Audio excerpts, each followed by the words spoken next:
All right. Good afternoon, everyone. Good morning for those on the West Coast. It is great to be with you. I'm going to let everyone kind of jump into the Zoom call as we get started, but excited to be here for another NextUp Town Hall, today focused on the volleyball community and how youth and volleyball clubs are navigating this COVID-19 crisis. So thank you all for joining us. I want to acknowledge the continued challenge and difficulty it is to run a youth sports and local sports organization right now. It's hard enough dealing with the kind of health implications and the questions you're trying to understand, to deal with the economic implications, the revenue implications, to deal with the questions of your parents, and more importantly, to be there for your families that are in your clubs. And so we understand how challenging that is. And what we hope is, at a time of social distancing, people can find value in coming together and having these conversations together, learning from some incredible organizations and how they're approaching it. We have the benefit here of having an authority, and I'm excited to introduce Dr. Briner in a second. But the reality is, in this unprecedented situation, especially when it comes to how youth sports organizations are adapting, the community is the authority. The best we can do is take the best advice, the best science, and then circulate the best practices and what each of us are seeing. And that's what we try to do with these kinds of events. The goal today is to really help you all understand, the best strategies that you might want to think about to manage through this current situation, the financial implications, the revenue implications, the cost implications of actually keeping your organization alive. And then beyond that is really thinking about return to play. Because what I'm certain of is that in the absence of sports, people appreciate it more than ever before.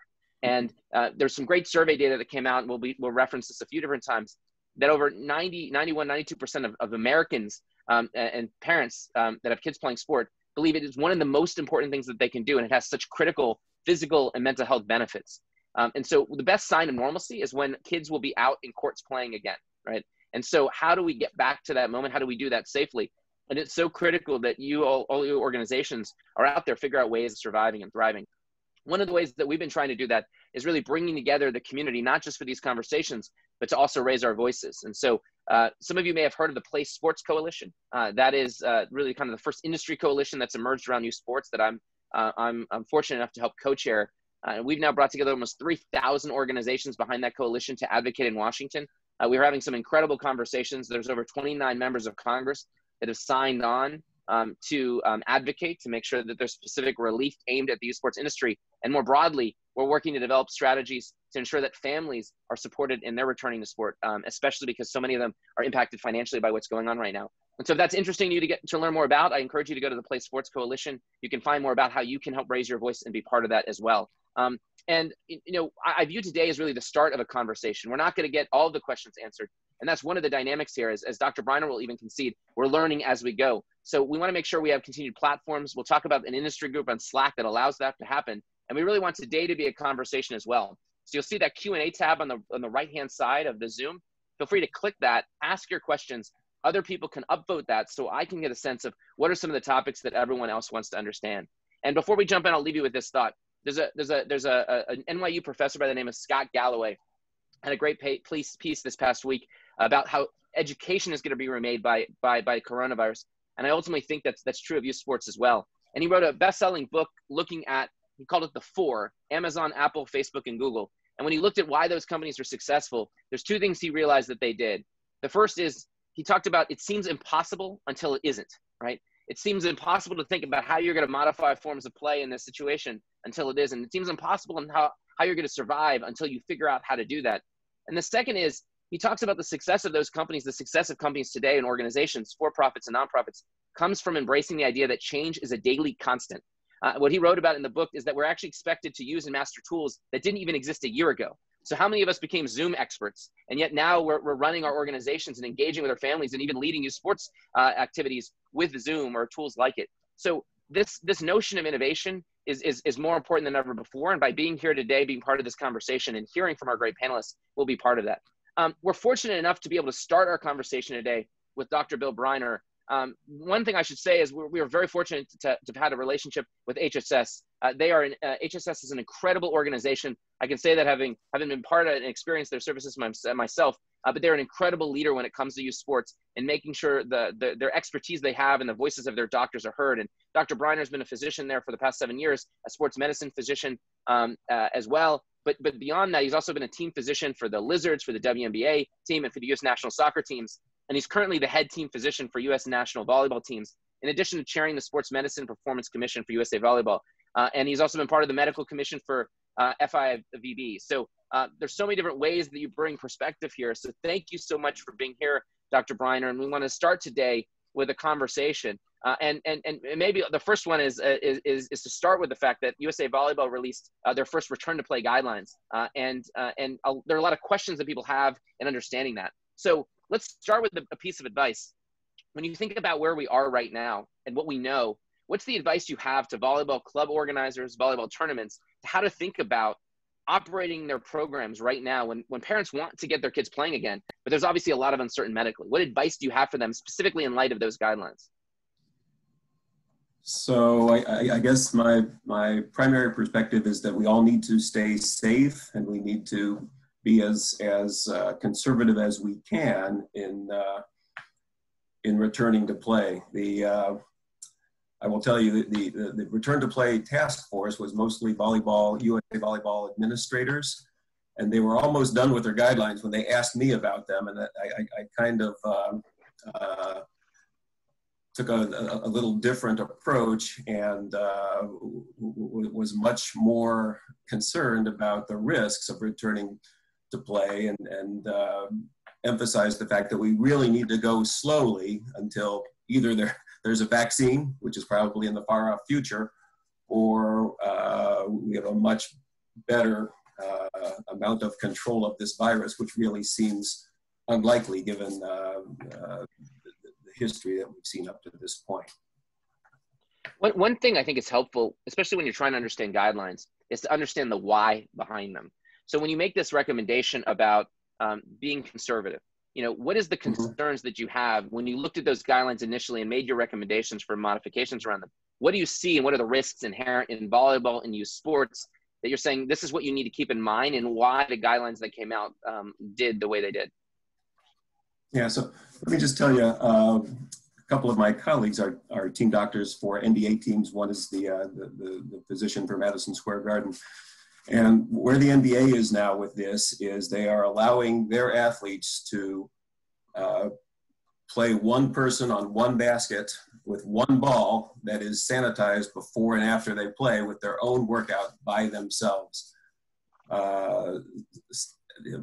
Obviously, they have a lot of financial concerns with their athletes and return to it's millions of dollars every single night that they miss a game, and that's where they are. So that gives you an idea that for all of the rest of us in all of sport, that we need to do what has worked up to this point, which everyone has heard this many times. It's the social distancing, it's the frequent hand washing, it's the wearing a mask when you are able to do that. And then my concern for volleyball is that we are one sport where the objective on every single play is for several different players to touch the ball with their hands. Well, as soon as that occurs, you have defeated all of the benefits of social distancing. For that reason, I would say that return to volleyball with anyone outside of your household, it's okay to bump the ball in the backyard with your brother or your mom, have your mom throw it to you if she's not a volleyballer. But anything where it's people outside of your household, it's going to fall into that high risk category. So that would be the last phase. If they talk about a 3-phased opening, I would categorize that as the last phase of returning to what will be a new normal. And again, until there is a vaccine, everybody inside of a gym needs to be socially distancing and washing hands frequently, sanitizing balls before and after. So, as you move from this, the kind of, let's say, practicing with your household at home to maybe some modified form of individual instruction that might take place in a facility, as you think about what that could look like, and again, a lot of this also depends on where you sit in the country and the guidelines that you're getting from the state and local governments. What are the precautions or approaches that an organization would take, even if they were using volleyball in a modified format? So not necessarily talking about team or organized play yet, but if it's more about instruction and what the experience that you might give, what are the precautions they should be doing to mitigate risk? So, I mean, there will be people on the panel much more expert than I am that can make recommendations for things that one person can do with one ball and Sure. a wall or some sort of surface that they, and all that would be fine. And volleyball is a sport where you definitely need the touches. So that's key. And then, of course, there are fitness recommendations that it will be important for volleyball players to be doing right now. You know, when it might be the end of their season or the start of their season if they're a beach player. And those things, those are certainly things that club directors and coaches and fitness coaches, those recommendations could be made to the players now. You know, things like maintaining their quickness, wind sprints, doing some jump training, those sorts of things. You know, making sure that they're not overdoing the jump training. Is that something you can do by yourself? I wouldn't want to have jump training result in stress fractures, but if they're doing jump training every other day early in the course of their workout, those would be things that people might be focusing on. And again, I'm sure there are folks with more expertise than I have on the specifics of those sorts of activities.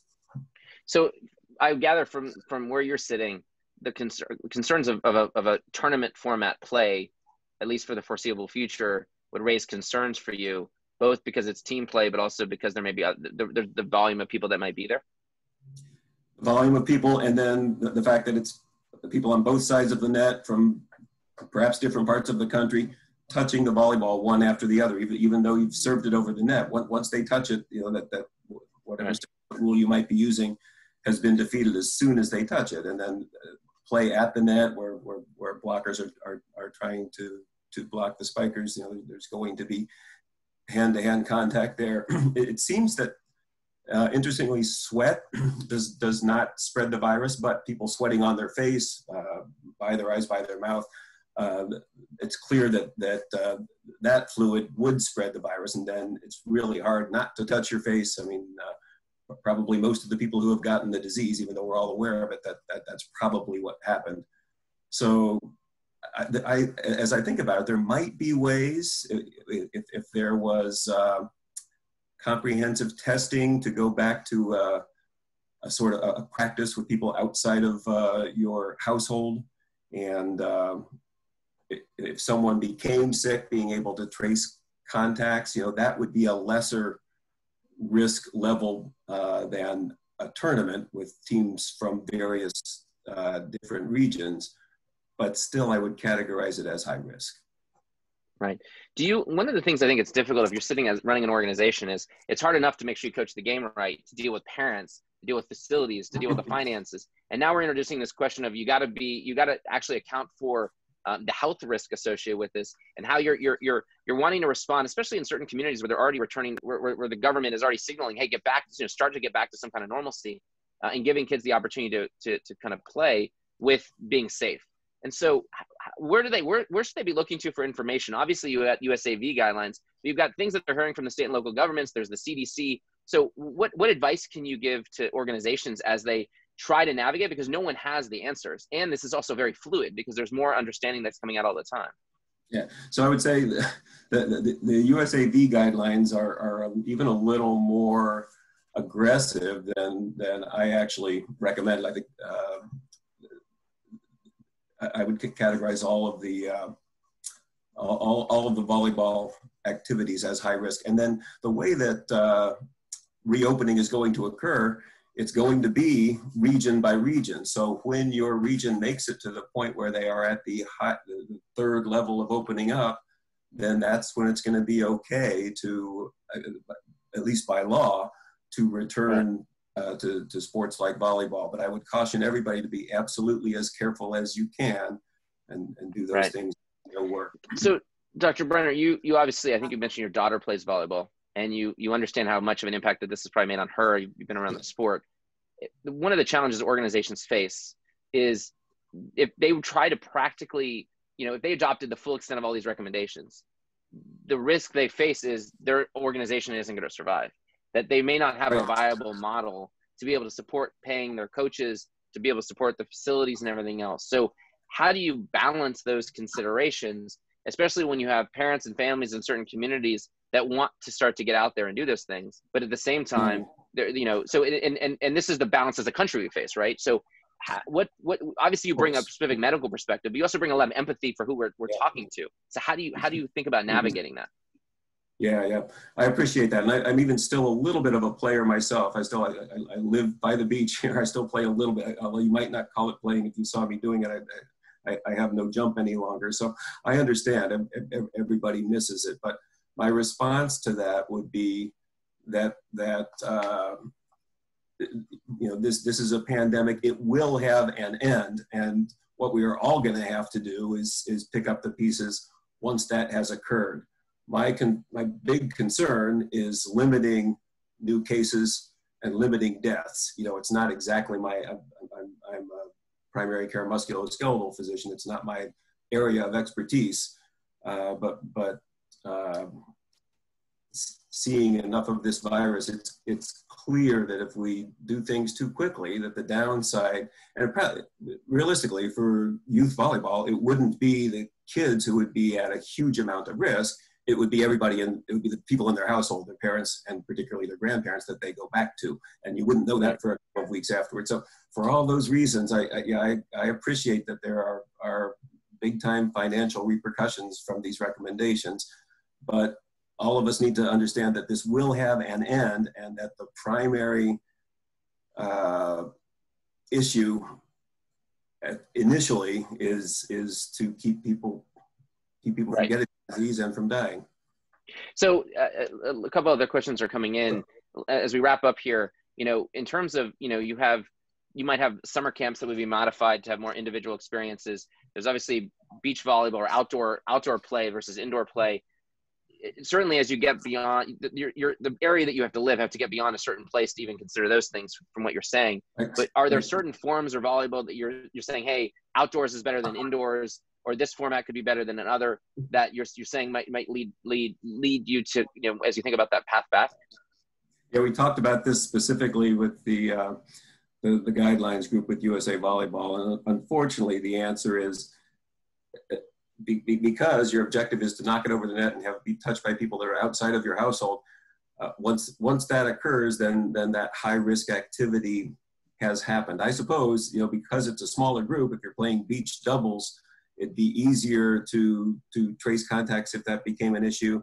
And if you were playing, you know, if you practiced with the same 4 people consistently and you knew everybody was negative in their household, you know, those would be situations that might be slightly less risky and maybe things to think about as a first step once you're past the medium risk category.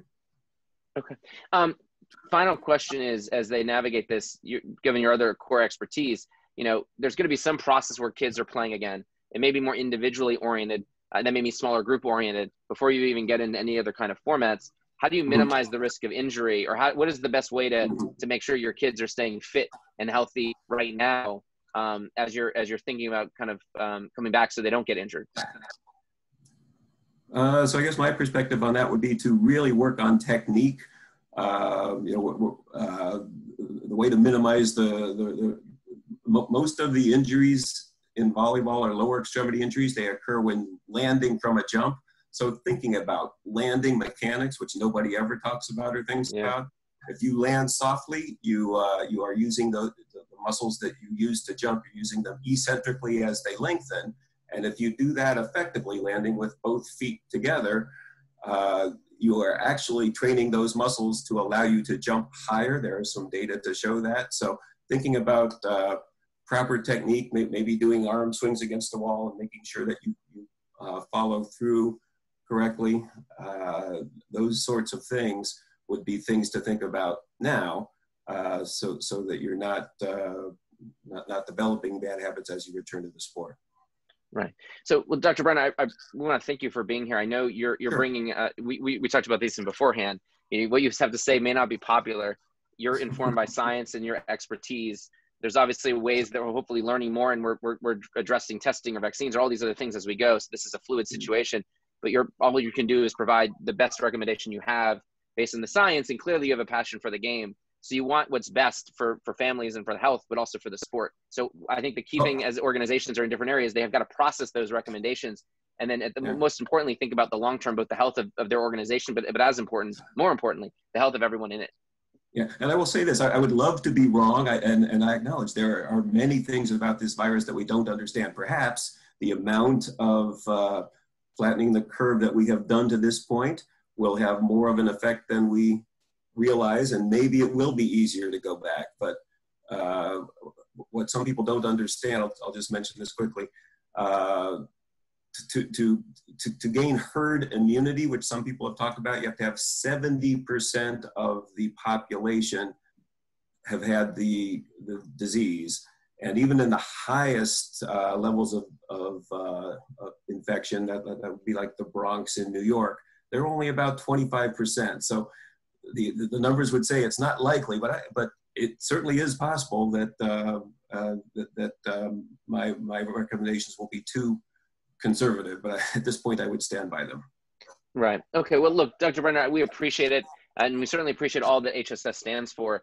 And as you're continuing to be a resource. And one thing I think for this community, it's so important, as you mentioned, everyone would love for you to be disproved wrong, right? So as we get more information, as you get facts, it's great to share that. I think the other feedback I'd give you to take back to all those is that we have guidelines, and then the question is, how do you practically make that happen? And there's great questions coming in about how you sanitize the balls properly, and is it the chemicals and all these other things. So how do we translate that practically? And I think that's the next part of this conversation. So thank you for being with us again. Thank you for HSS leadership within youth sports. And stay safe. And we're excited to see everyone getting back to playing the sport. And thank you for sharing your expertise. Yep, HSS, Hospital for Special Surgery. I'm not sure if we made that clear, but very good, thanks.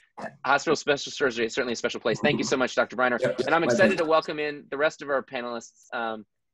So I'll invite them to turn on their cameras and join us as we digest what we just heard from Dr. Briner. And what I think is going to be great about this discussion is we have lots of different perspectives from different parts of the region.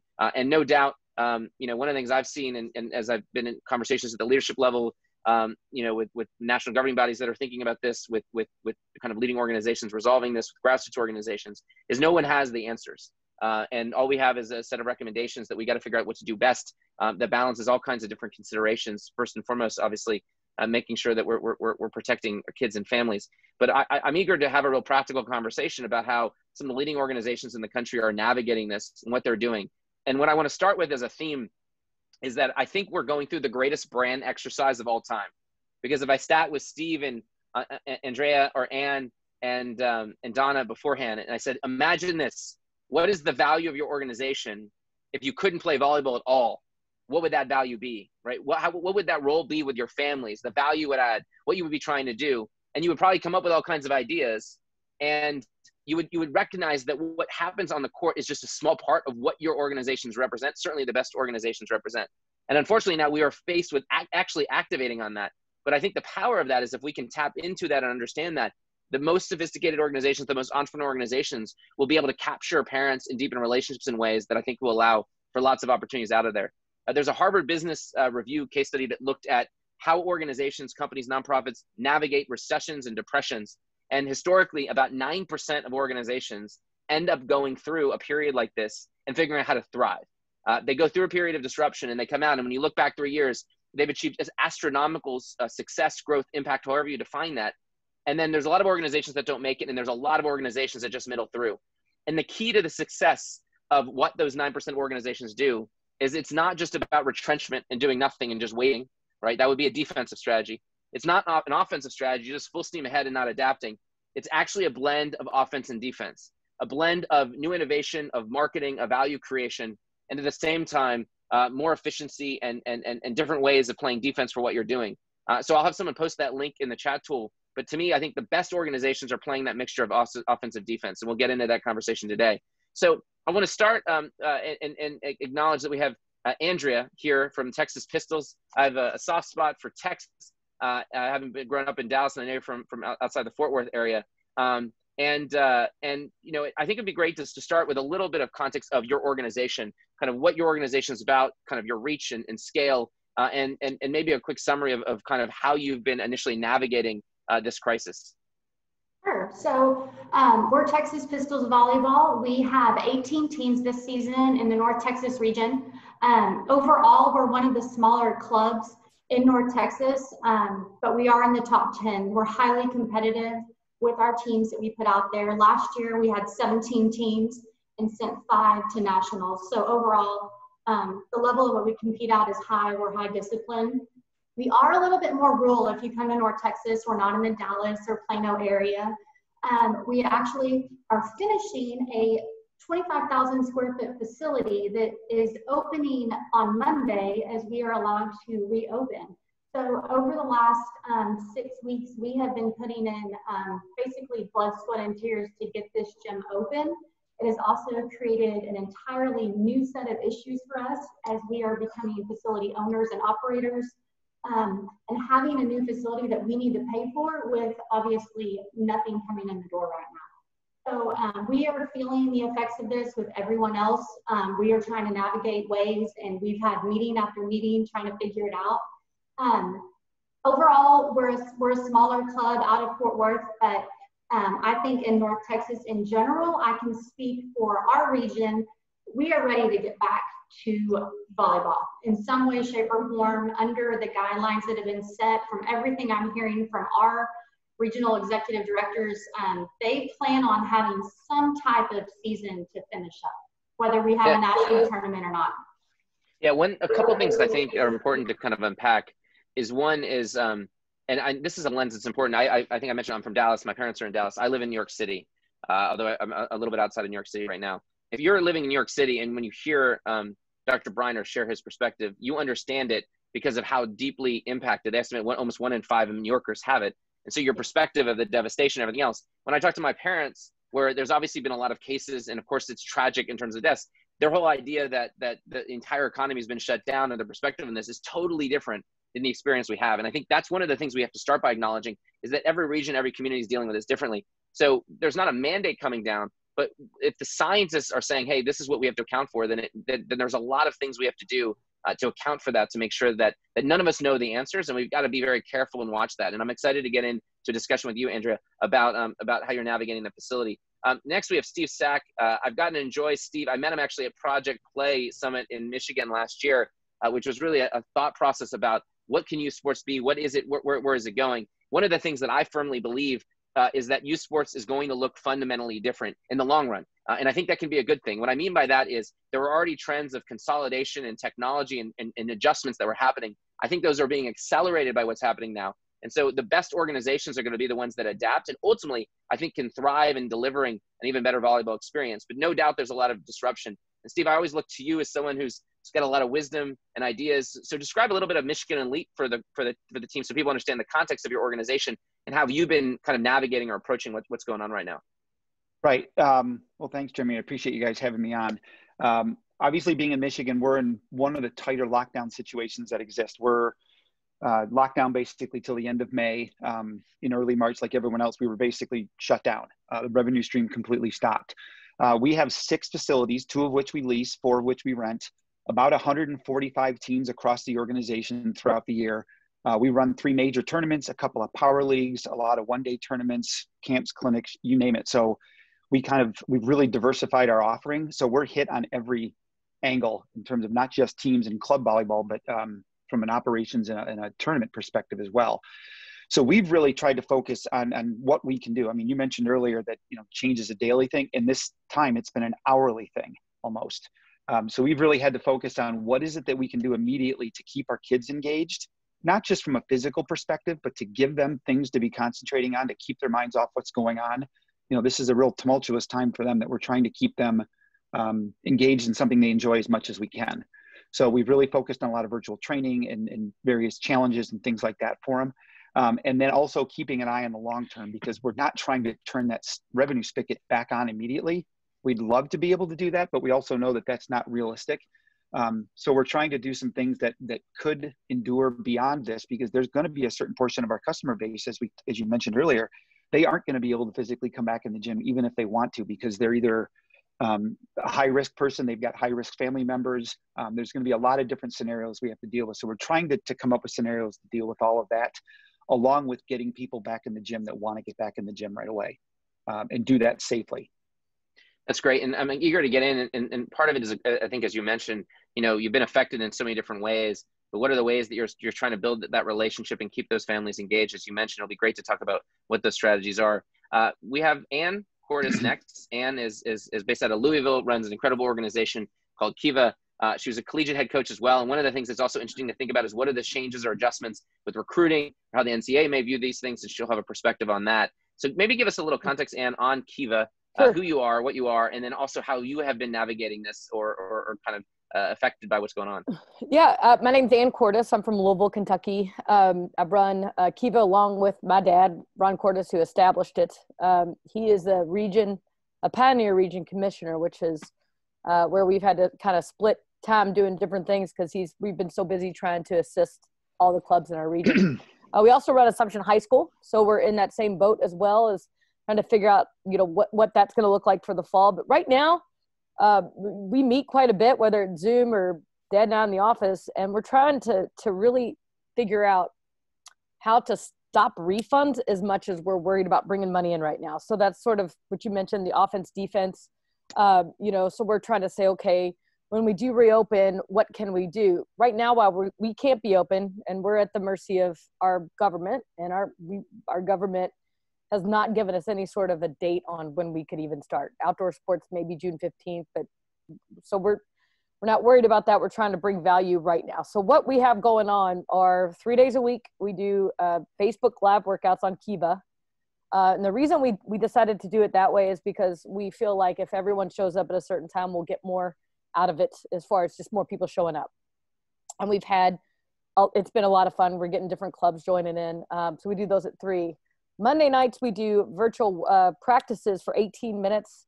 Our thought was if you're supposed to be able to concentrate for as many years as you are old. So if our oldest players are 18, we do 18-minute virtual practices, and they've been fun. We've also invited Carrie Walsh came on, Dustin Watton, who's the national team libero, came on. Faluk Akanradia is going to come on next week, and those are all, again, 30 minutes. We ask about 6 questions, and then we cut it because we know that they don't have the time for it, and then things just get old. So that's where we're trying to add value now. We're trying to do a lot of things where we're saying, like, hey, we're still here for you. Not that those are things that we can charge for, but we want to be in the boat where as soon as we can come open, we might be training 3 or 4 days a week just to get kids back in. Another thing I'll just quickly say is we used to let any of our club coaches, especially people that have been around for a long time, you can run lessons at any time. You just pay us $10. We might bring those all in-house just for KIVA to benefit from that money for a short amount of time, and have the KIVA coaches running it and not taking any money and just putting it into the facility. And that's where we are right now. And we're going to get into refund strategies in a second. I think that's one of the places we'll start. There is one thing I'll do is I'll have our team in the chat tool post a morning consult poll. If you actually want to see the actual data, there's like 300 pages of data. The 3 things I thought were really interesting that I pulled out of that data. One is that parents have a genuine concern about the viability of the organizations that their kids play with. That's over 55%. But what was really interesting is that 54% of youth sports parents would be willing to prepay for future seasons to help your programs get through the pandemic. And then 60% would actually be willing to invest more, especially in the context of safety precautions. And so one of the things that we see, and we could talk about some strategies around this, are what are the ways to both mitigate refunds and protect that, and how do you enlist parents in that process? And so, the dynamic in youth sports is that, they say in the adage is the customer's always right. But if the parent is a youth sports parent, that's not the case, right? They're not right about playing time. They're not right about how you run your organization. But in this case, how do you enlist them in designing this and being part of that? And we could talk about some strategies that we're seeing as well. Last but not least, we've got Donna. Donna, thank you for being here from the JJVA and down in Jacksonville. Please give us a little context on your organization, your scale and reach, and how you've been navigating what's been going on. Right, we roughly have over 600 athletes. We opened a 75,000 square foot facility 3 years ago in Jacksonville, Florida. And we have roughly 23 travel teams and another 23 non-travel teams that we service on a daily basis. We're a nonprofit, which means we try to cut our expenses to the bone so that we can keep navigating. But because we're a nonprofit, that means there's not much money left for extra things like that. We also have a foundation that helps with scholarship athletes for kids who would not be able to play, because our founder, Mary Andrew, wanted no child to be turned away no matter what. So we run that as well. And over the course of the last few weeks, we've been trying to add value.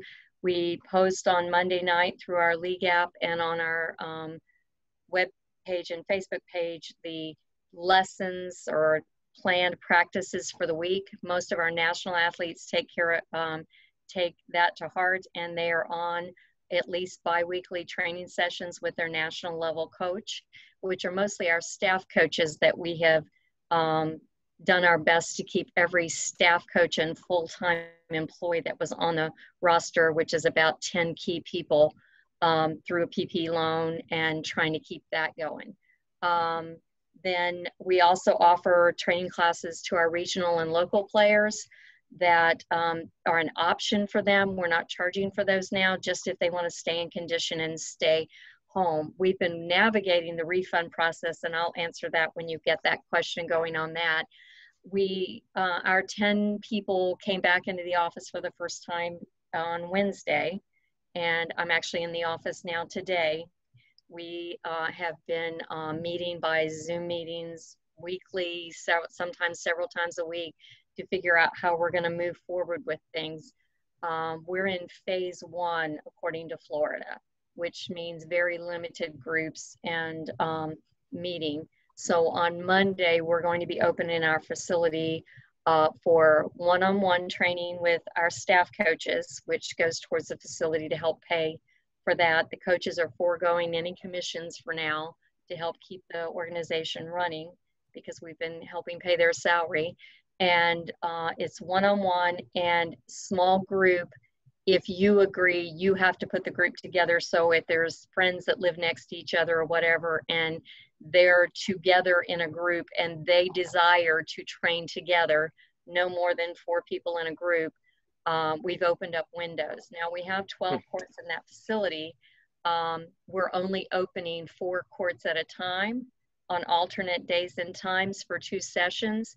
And on the off days, we're sanitizing those courts so that there's a constant rotation for what's going on. We've set up a plan starting yesterday for entrance and egress into the facility. Parents are being asked not to stay, which they had always been allowed to stay before. They're being asked to drop off their players, pick them up at another point. We have medical tents outside the facility where we're checking temperature, asking the 3 key health questions. Have you traveled? Have you got a fever? Have you been sick in the last 14 days? And we're asking them to clearly make sure that if they have a high-risk person, maybe you want to double check that you really, whether you want to be involved in that facility. And that's then sorry, I think, Donna, I think and one thing I'll ask you to jump into right away is the question of refunds, which is just talk to us about, has that been an issue for your club and how you're navigating that? Well, being a large club, it has been. It took us a long time to get everything together and get all the data. That's why we opened yesterday. We sent out a notice to all of our club parents telling them all of the things that went into their season. And based on that, after many, many, many meetings with our staff coaches and our operations team, what we felt the level of the participation was for each group, national, regional, local, and what refund we felt applied to them based on the amount of time that we had to stop play. We stopped play on March 12th, okay, which means our national kids missed 3 national qualifiers and possibly a national championship in AAU. So we valued that. We sent out a note to everybody on Friday saying, please call starting Wednesday. You have 4 levels of choices. 1, you can leave it with the club. If you do that, we will provide extra dollars that you can use with training, so that with that credit on your account and the extra dollars that we're able to provide you, you can set up scheduling either these small group lessons or later on summer camps or fall training, or even roll it to your next season. 2, you could actually ask for the refund, and that would be the level that you would receive, and you would be receiving that refund in the next 7 to 10 days. 3, you could donate it to the club, since we are a 501c3 organization, and we provide you with a donation letter to show you what's going on with that.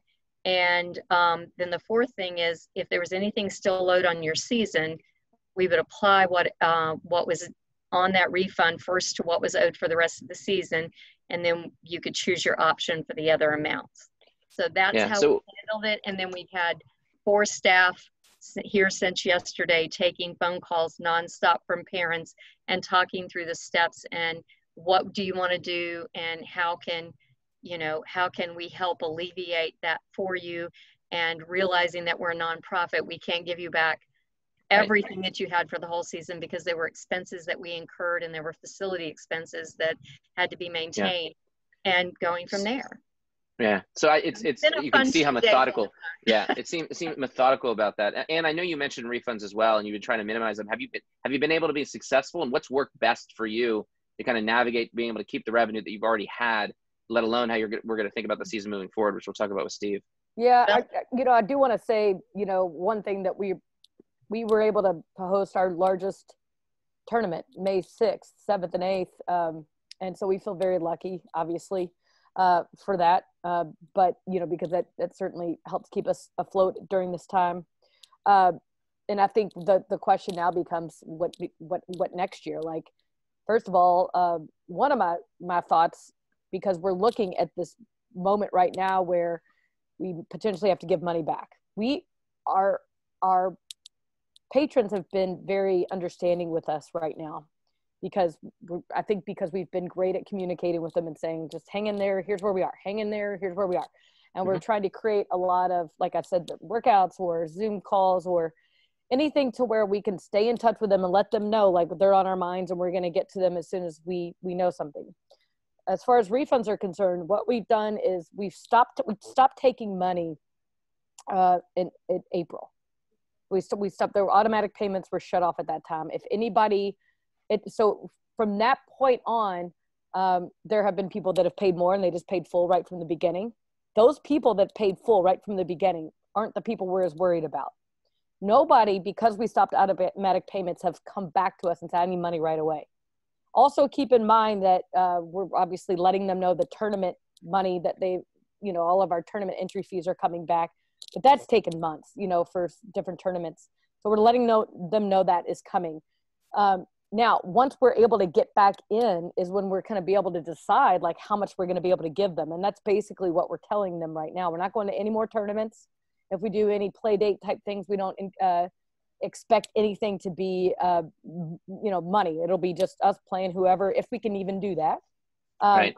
And that's where we are as far as trying to limit, because our goal will be, once we can open, it will be getting people as much opportunity as they can get. Now, our younger teams play more than our older teams, like our 18s teams. They have a couple more tournaments. So we're also potentially like, do we have to prioritize who gets in here and who gets, going first?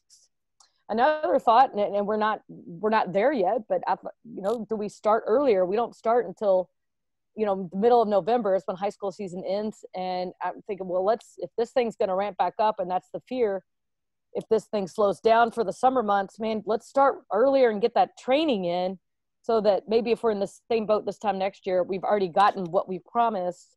Yeah. Maybe that helps us for the next year. I don't know. Yeah. That's the things we're talking about. There's a lot of great ideas in pack there. One of the things I say, there's a blog post I just posted in the chat tool. A guy named Charlie Hawk. Charlie Hawk, but if you're joining our Slack group, he's part of the Slack group, and we're talking about doing some Q&A with him. But Charlie's a communications expert. So Fortune 500 companies hire him to talk about how to have difficult conversations, also how to sell in complicated situations. He also works with small businesses, but he also ran a youth soccer organization for years. So he gave some tips specifically, one of which is bad news is not like wine. It doesn't get better with time. So if you have to have this conversation, what does it look like? And he also talked about the benefits of constant communication. If you're not communicating because you're not sure, people are making up their own answers in their head. So you're better off talking to them, even if you don't have the answers, than you are not talking to them because you don't have all the answers and letting their imagination run, because that will never be in your favor. So lots of interesting strategies that I just shared there, and eager to follow up on some things that Ann shared. Steve, one of the questions is and it seems that there's some degree of disruption about how the kinds of experiences you're going to be able to offer.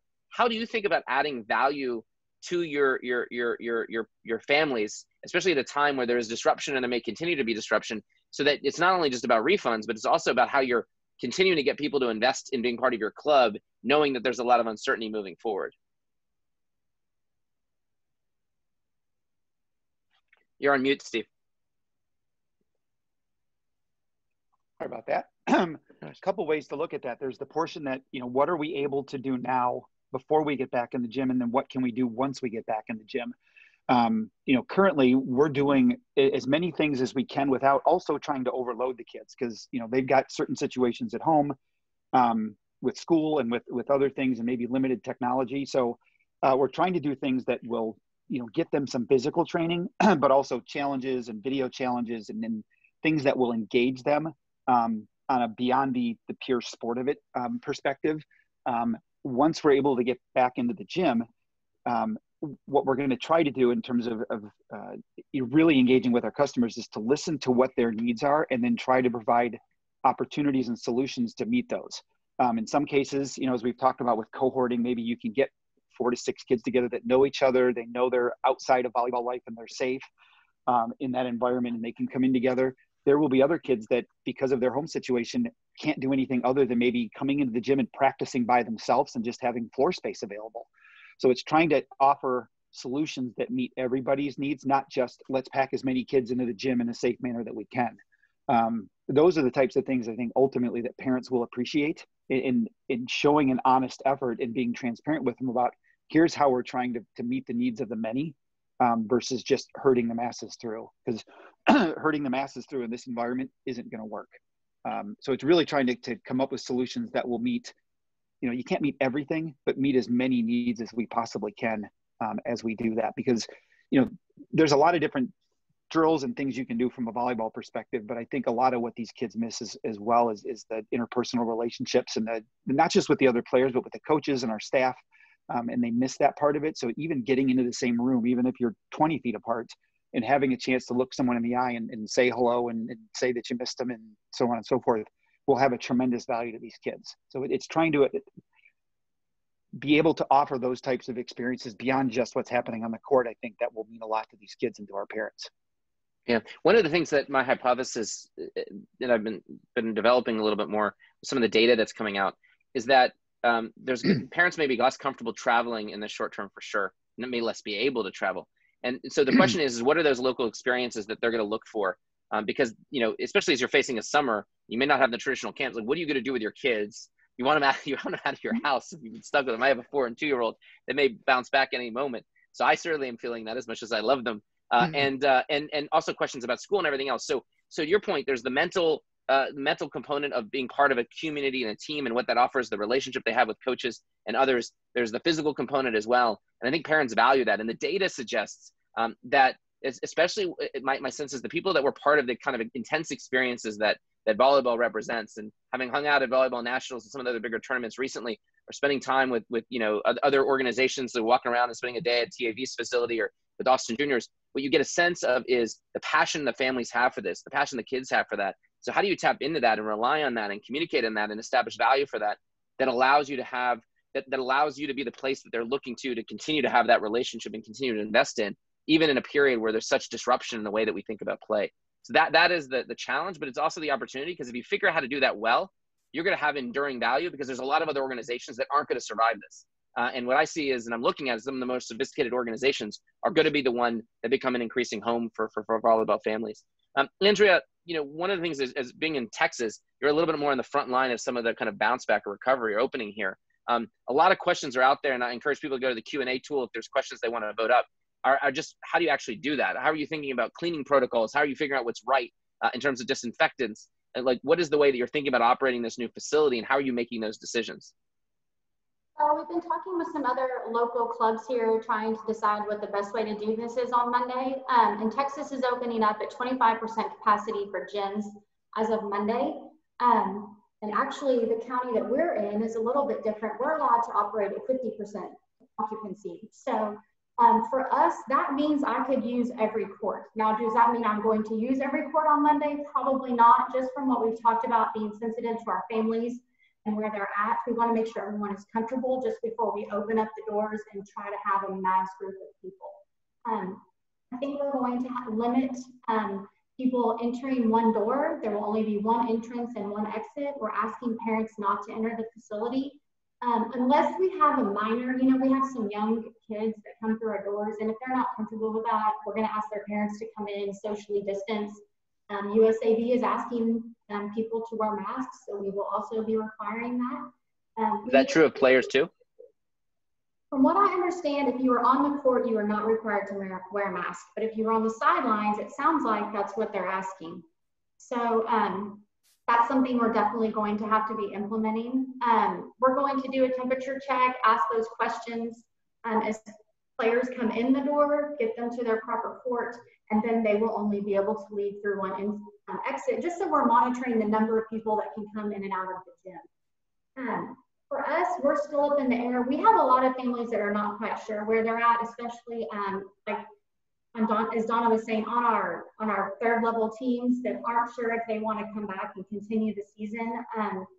We feel like we owe them at least 4 practices or 4 clinics at some point if they want to come back. They paid through March. So we will offer that when and if they're ready to come back and utilize those, but no one will be forced to come back and practice or finish the season. There might be some teams that say, even if we play locally, we're not going to participate, and that's okay. Yeah. Yeah. Well, how are you? And to bring you into this, one of the questions here is what, you know, you can take all the precautions you want. And there's a great question, I think Evan Berg asks, which is, how do you figure out what the risk is? And it seems a lot of this is not even your decision. It's the parents' decision. So how do you bring parents into this conversation as you think about what coming back looks like, and what they're okay with? I mean, I think that's going to be just conversations with those people. I mean, I'm a parent as well. And, you know, because the economy's starting to reopen, so are daycares. And I'm like, no way, you know, as of right now with the 2-year-old.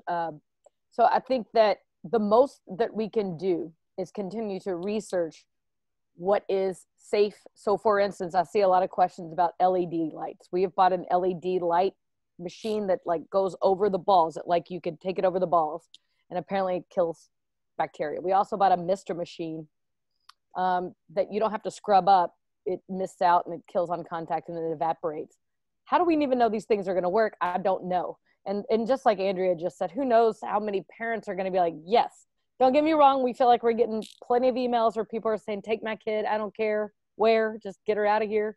But at the same time, you know, what is going to happen when, let's say I ran a practice and we have a 6-court facility. We spaced it out every other court. These are some of the things we're thinking of, the same way with different entrances. But one kid gets it.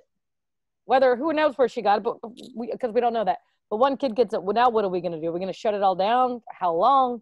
So I think it is really kind of up to some of the states that are being able to start earlier to communicate openly and with transparency to everyone else going, hey, this is just it's not going to work. Luckily, we have Indiana and we have Atlanta not too far away from us that are both sort of in those phases, and I know Texas as well. And so there's just a ton of conversation. Obviously now California is like saying just no way, nothing. And so I think you say, how are you going to make parents feel okay about it? I think it just depends on each parent. And then if they go in and they might like it first day, but then they might watch the news that night and decide this is not for them. So we keep talking about how we're going to keep us from having to give refunds. And it might just be that's where we are. And then maybe what we specify next year in our club contracts or whatever, is it a specific amount of practices or whatever that is, so that you can do your best to hold true to what you're offering your clients. You know, instead of this year, it's like, Andrea, you're saying like, hey, we know you got to give them 4 practices or 4 dates because you had that March cutoff, which is great. But let's say that we're not supposed to until AAUs. I don't know if there's practices I need to get to satisfy each and every person. I think I'm going to satisfy most of them, but I still might get people to come back and complain, which becomes a problem. So we're trying to figure out ways to, of course, do this once we can get back in the gym, but also for next year, what are ways that we can like not have the same issue around? What are things we could do ahead of time? That's where we are. And I think that's smart. It's not just thinking about the immediate, it's thinking longer term. Steve, what's your thought here as you deal with parents, your approach here? Yeah, I mean, as Dr. Briner said, this thing is a highly contagious virus, and there is going to be risk involved no matter what you do. There's the risk that someone can get this. I think the strategy we're trying to take is we're going to very, very openly communicate with our parents and let them know exactly what we're doing to mitigate that risk, so that parents, and I'm a parent, I've got 3 adult kids, I've come through the youth sports world, they can make an informed decision as to what to expect when they walk in the gym. And then when you talk the talk, you've got to walk the walk. If you're putting these ultraviolet light disinfecting of the floor and the balls and certain egresses and ingresses in and out of the building, once you say what you're going to do, you make sure you have to do it, because the last thing you want is a communication to a parent saying, we're going to do these 11 things, and they walk in the gym and half of what you said you're going to do, you're not doing. So you've really got to take every step possible to do that. But to me, the most important thing is to communicate openly with parents. They then have the knowledge they need to make an informed decision as to what's best for them and their child. Yeah. One thing, I'll take that one step further too. I think the most powerful thing you can do, and this is something that Charlie and I talked about, mentioned in that blog post, is you can co-create the solution with your parents, because they're not going to ask for refunds if they're part of the process of actually defining what it is. So if you're developing security protocols, you're developing the way you're approaching practices, and you're having conversations saying, what do you think? This is what our plan is. And they have that opportunity to give feedback. Then when you create it, they're not going to ask for refunds for something that they feel that they've designed or that they've had the opportunity to contribute to. So I've always found with parents in youth sports, if you don't give them a role, they'll define it for themselves. If you give them a role as being part of the process here, I think it's one of the ways to kind of get past that. I think that to me is one of the critical strategies. The other thing I see is, how do you devise a payment plan strategy that accounts for the uncertainty? So one of the ideas that we're kicking around is the idea of a COVID payment plan. And what that would look like is, you have key fixed costs to your club. You're going to incur no matter what. So how do you make sure that those fixed costs are represented in an upfront payment that your organizations are aligned with? Like, we want to stay alive. You want to help us stay alive. We got to keep people employed. So we got to cover that.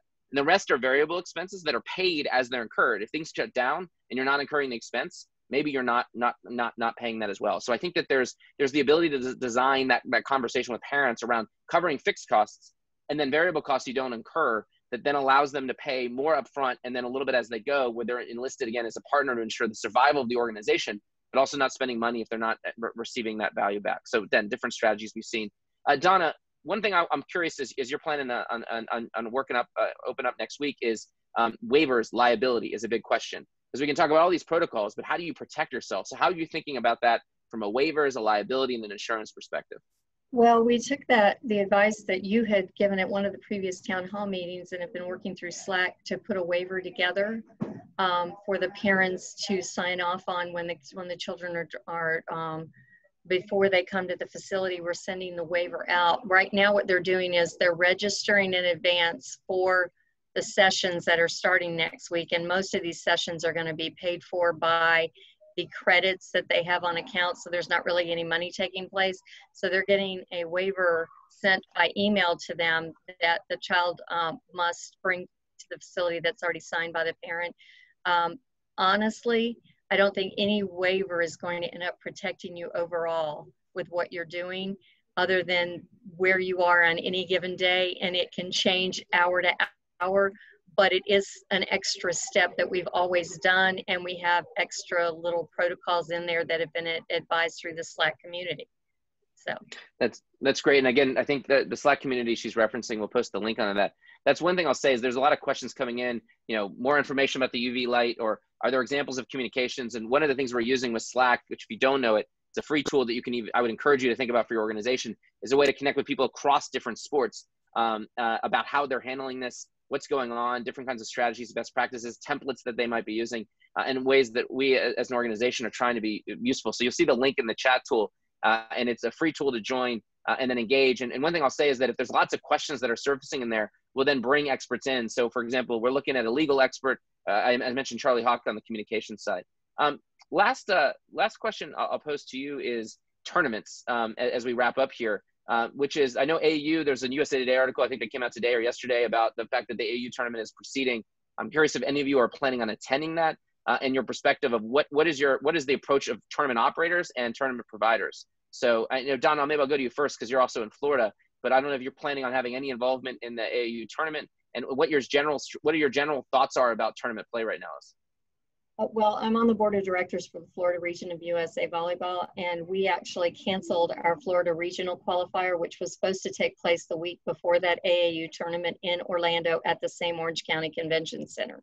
We did not feel under the current guidelines and restrictions that we could bring in our clubs from all over the state of Florida in order to do that.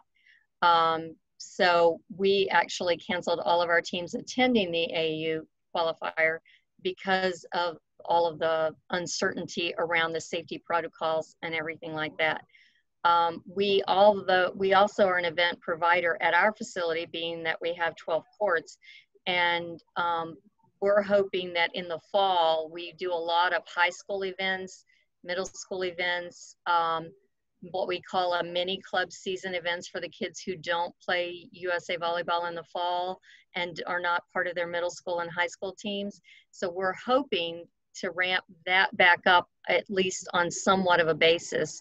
And our high school event that we run, that's our premier event for high level varsity teams, is already almost full, and I get new information every day from people. Yes, we're still going to attend.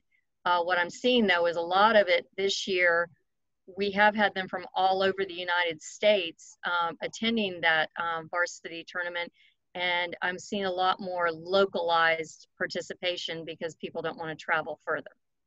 Yeah, what I take from all these answers, and one of the things is, and it'll be interesting, and what we're hoping to continue to share is, you know, when Andrea starts to open her facility, I think on Monday, what was that experience like? What's working, and how are you sharing that with others? And how are you learning not just what's happening in volleyball, but in other sports, so that you can see what's happening? Because none of us have the answer, and all of us have the answer. And you have to decide the ways that you want to approach this, and certainly account for Dr. Briner and USAV and the medical experts' perspective here. You have to balance that with what you're creating with your parents to actually deal with the physical and mental well-being of your kids as well. So a lot of different considerations, and we want to make sure encourage everyone to continue the conversation, because the best way we get through this is to share with each other, to support each other, learn from each other, and then ultimately work to make sure that volleyball comes through this stronger. And that's where I'll leave everyone with. What I have a lot of conviction with is that the level of disruption is profound, and maybe as profound in volleyball as any other sport.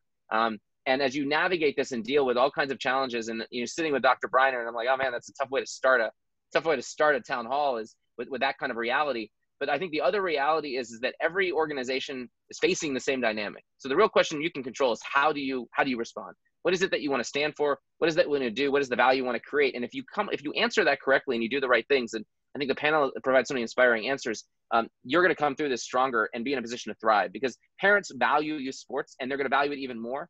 And so what is the way that you survive this period of time to be able to thrive? So I want to thank our panel, Donna, Steve, Andrea, and Ann, for joining us, for your perspective. I want to acknowledge the challenging time this is for everyone, and then encourage everyone to use that Slack group as a great resource. We look at that to figure out what are the resources that we can provide to you all, because it's in our interest to make sure that you all exist and thrive, because when nothing will feel more normal than coming back and hanging out at a tournament and seeing families and the joy and the sounds of playing. And that's going to happen. It's a question of one. So how do we just get to that moment? So thank you all for your leadership and your great advice. And thank you all for joining the Next Up Town Hall.